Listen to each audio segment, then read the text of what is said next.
Olá, eu me chamo Ana Valéria, sou professora de geografia, sou geógrafa, sou cientista ambiental e fui convidada pela Gabriela Vieira, que é uma ex-aluna minha, que faz parte do coletivo Conferência Natureba da UFRJ, né, a falar um pouco sobre o Pantanal, sobre essas questões relacionadas às queimadas, né, o porquê que as queimadas vêm ocorrendo, qual a relação que isso tem com a expansão pecuária, né, o agronegócio, essa questão do consumo da carne, né, e associar isso de alguma forma com as mudanças climáticas também, né. Então, a gente começa aí, né, trazendo a ave símbolo do Pantanal, que é o tuiuiu, uma ave majestosa, graciosa, que tem sua beleza extremamente peculiar, né? E essa referência mesmo deu uma puladinha aqui, deixa eu só voltar. Onde as águas repousam e a vida perpetua, né? Porque esse carinho com o Pantanal, né?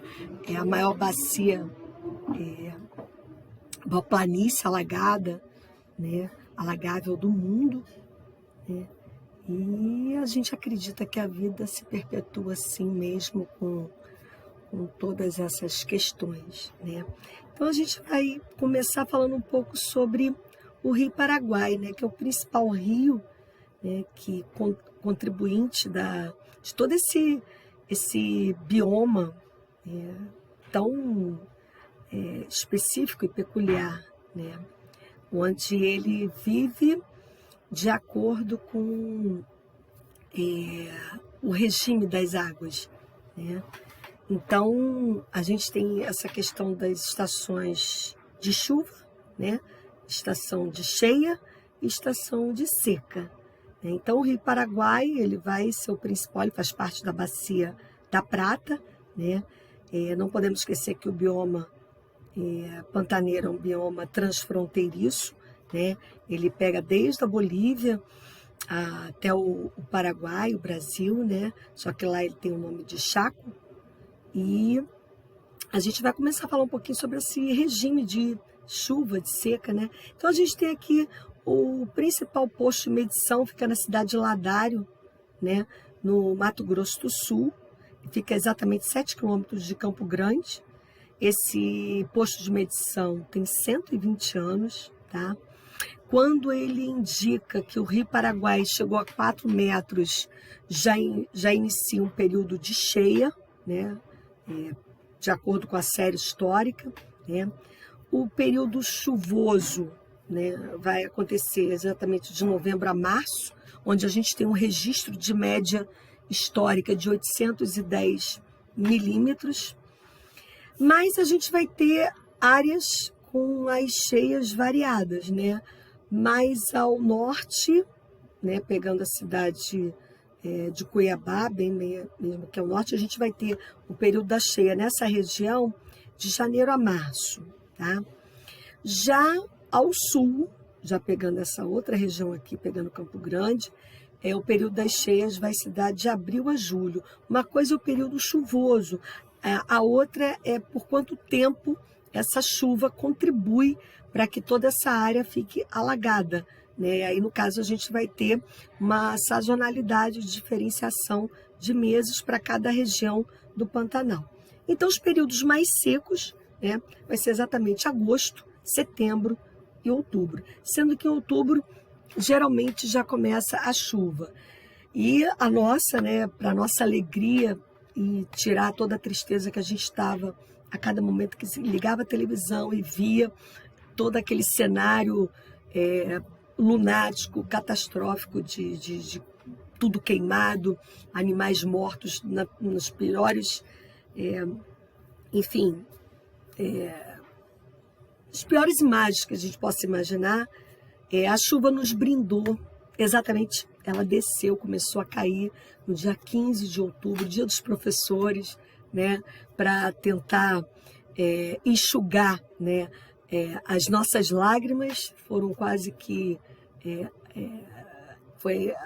alimentou a chuva que era necessária pelas últimas informações que eu tenho, parece que não foi ainda debelado todos os focos, mas já está controlado, porque a própria chuva ajuda, né? E aí a gente vai ter o quê? Deixa eu mudar minha fotinha para cá. De novembro do ano passado, 2019, até março desse ano, só choveu 350 milímetros, 43% do esperado da média histórica, né? Então, quer dizer, deveria estar chovendo mais de 800 milímetros nesse período, tá? A maior cheia que teve no Pantanal foi em abril de 1988, onde o Rio Paraguai chegou a 6 metros e 64 centímetros, tá? A grande estiagem, né? A maior estiagem, ela se deu de 1964 a 1973. Então, observe, foram 4 anos, né, sem chuva, né? Enfim, onde o Rio Paraguai chegou a atingir a sua lâmina d'água de 2 metros e 74 centímetros só, tá? Porém, a cheia que mais causou danos foi a de 1974. Observe, o período de estiagem foi até 73. Então, você fica com grandes áreas, por não ter chovido, grandes áreas propícias ao pasto. Então, os pecuaristas não imaginavam que quando viesse a chuva, ela poderia atingir, né, especialmente o rebanho. E aí, a cheia que mais causou danos foi a de 1974, e não foi a cheia maior, né, que foi de abril de 88. Nesse nível aí, o rio chegou a 5 metros e 46 centímetros, né, o Rio Paraguai, e aí foi a cheia de maior quantidade de danos, né, de perda de cabeça de gado, porque realmente não se esperava depois de um longo período seco, né.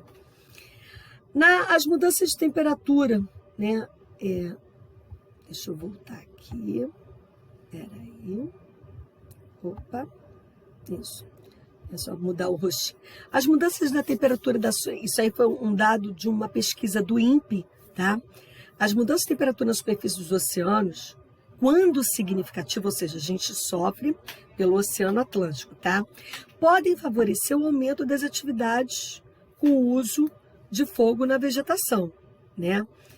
A condição atual, essa pesquisa é de setembro do ano passado, ou seja, fez um ano agora, quer dizer, a condição atual em setembro de 2019, não existia formação, né, tendência de formação nem do El Niño e nem da Lanínia, que são os eventos, né, são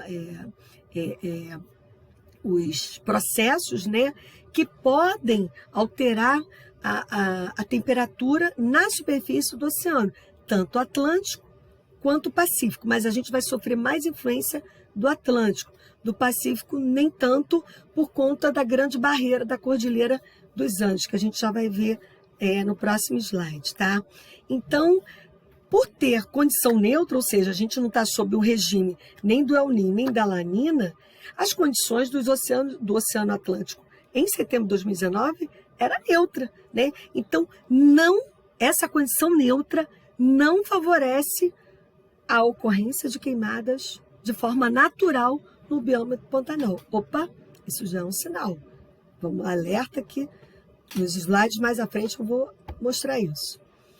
E aí, quem é o grande contribuidor, né, o contribuinte, né, para essa formação de nuvens e de chuva, né? A gente vai ter os chamados rios voadores, né? E os rios voadores, tecnicamente, eles são chamados de jatos de baixos níveis. Eles possuem 3 quilômetros de altura, centenas de quilômetros de largura e milhares de quilômetros de extensão. Como é que funcionam os rios voadores, né?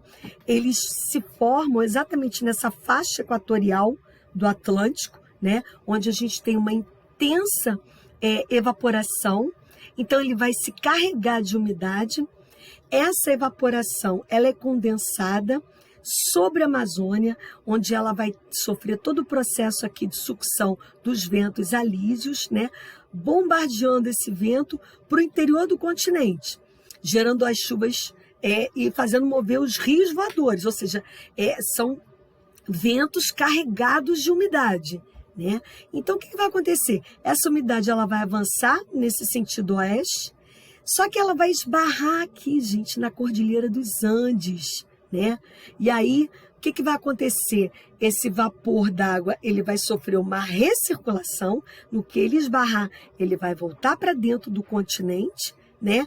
E aí ela vai novamente se encontrar com a evaporação amazônica e vai atingir níveis altíssimos de umidade, né? Então, essa quantidade imensa de vapor, né, de água condensada, ela vai retornar para o Brasil, né? Vai atingir também parte da Bolívia, né, e do Paraguai também, né? E vai precipitar, né, em várias dessas regiões, né? E observe que ele vai estar o tempo todo circulando, passando pelas superfícies das bacias hidrográficas, evaporando mais água, tendo mais condições ainda de ter mais precipitação. Então, os rios voadores são fantásticos. Só que a gente já vai começar a associar o quê? A questão das mudanças climáticas. Por quê? Porque quando essa evaporação intensa ocorre na faixa equatorial, a gente tem esse fenômeno, né? Só que com o aquecimento global, a gente não tem noção se realmente nessa faixa equatorial a gente vai continuar a ter esse excesso de evaporação, essa evaporação de forma descomunal. Então, isso é uma situação que a gente vai observar para os próximos anos, né? Especialmente quando da formação dessa dinâmica atmosférica, onde se envolva formação de furacões, ciclones, enfim, tudo isso. Vamos ver como é que vai ficar mais na frente. Então, aqui eu fiz essa tabela, ela foi retirada do cadastro, do relatório diário que o INPE tem, né? Diariamente, essa daqui foi feita no dia 19 de outubro, dos últimos 5 anos. Então, observe, aqui em 2016 para 2015, houve uma diferença com um aumento de 17%. Então, a gente tem um aumento, tem aqui um valor de focos, né, de incêndio, de 24 mil. Para 2017, isso no Mato Grosso, eu botei os dois, Mato Grosso e Mato Grosso do Sul. Aí, para 2017, vai ter um novo aumento, vai para 27 mil. Depois, 2017 para 2018, vai ter um decréscimo, tá? Eu tentei associar isso nas minhas pesquisas, se tinha a ver com mais chuva, só que eu não encontrei nada descomunal de 2017 para 2018 que justificasse essa diferença grande, né, de menos 41% de focos de incêndio, né? Já de 2018 para 2019 a gente dá um salto assim fora do normal, né, de 72%, tá? E de 2019 para 2020 mais 56%, ou seja, 43 mil em 2020 de focos de incêndio. Da mesma forma, a gente vai ter aqui no Mato Grosso do Sul, chegando de 5.288 em 2016 para 11.281 focos de incêndio no Mato Grosso do Sul, aqui no Brasil, tá? De janeiro a março de 2020, ou seja, esse ano, nós tivemos 686 focos de calor, 98% acima da média histórica, que é de 347 focos desse mesmo período, tá? De 1º de janeiro desse ano até 21 de outubro, ou seja, essa semana, o estado do Mato Grosso foi o que acumulou a maior quantidade de focos em todo o território nacional, né? Tendo os meses de agosto e setembro, ontem, né? Deixando um aumento de 533%, ou seja, com 17.831 focos contra 1.368 focos no mês de julho, né? Ou seja, de julho até setembro, julho, 1.368, setembro, 17.831 focos de incêndio, né? De acordo com o relatório diário do INPE, como eu falei para vocês, tá? Então, o que a gente pode observar disso tudo, gente? Nós temos o bioma pantaneiro, né?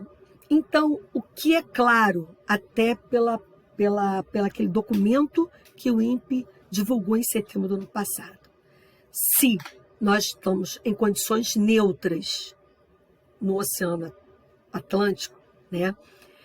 Não tem indícios algum de ter queimadas espontâneas, ou seja, as queimadas estão sendo, sim, para expansão pecuária, tá?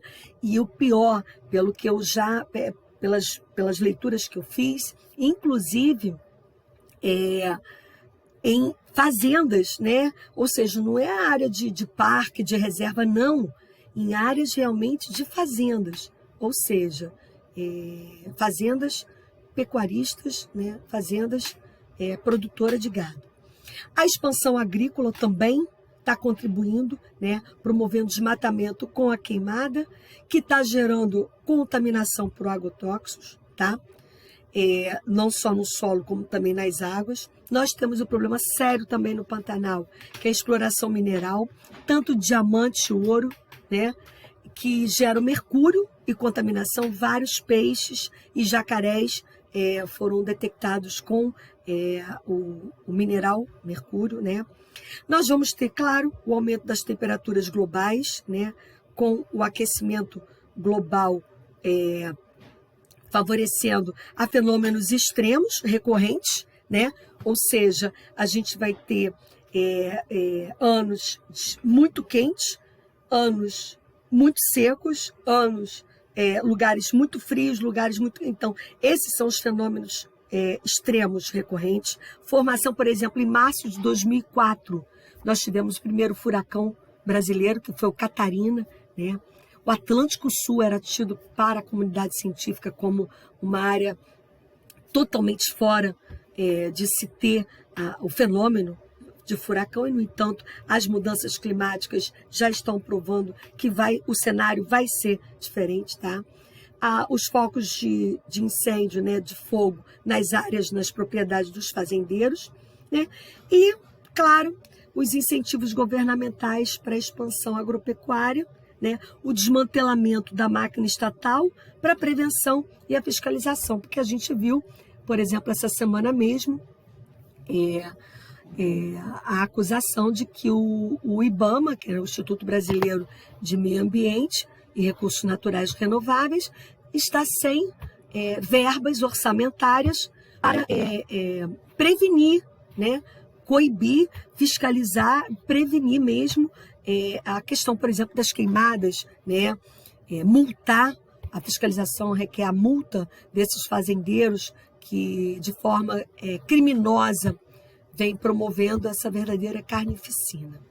Bom, a gente sabe que essa expansão pecuária, ela se justifica pelo aumento do consumo de carne, não só internamente, né, como também para exportação, né? O Brasil tem o maior plantel de cabeça de gado do mundo, né? Então ele hoje é um grande exportador de carne do rebanho bovino. Então, enquanto nós tivermos políticas que se voltem para essa situação de consumo interno associado à exportação, infelizmente a gente ainda corre o risco de ter um 2020 que já está sendo um ano tão emblemático por conta da pandemia. Para todos, a gente corre o risco de ter outros anos, se alguma coisa não for feita de forma urgente com relação a essas queimadas criminosas que vem ocorrendo, a gente corre o risco de ter mais 2020, infelizmente, replicado mais para frente, tá? Meus queridos, eu espero ter contribuído. Gabi, muito obrigada pela oportunidade, pela confiança. Espero poder ter contribuído aí para o coletivo de vocês. E quando quiser, estou à disposição de vocês. Muito obrigado pela atenção e fiquem na paz.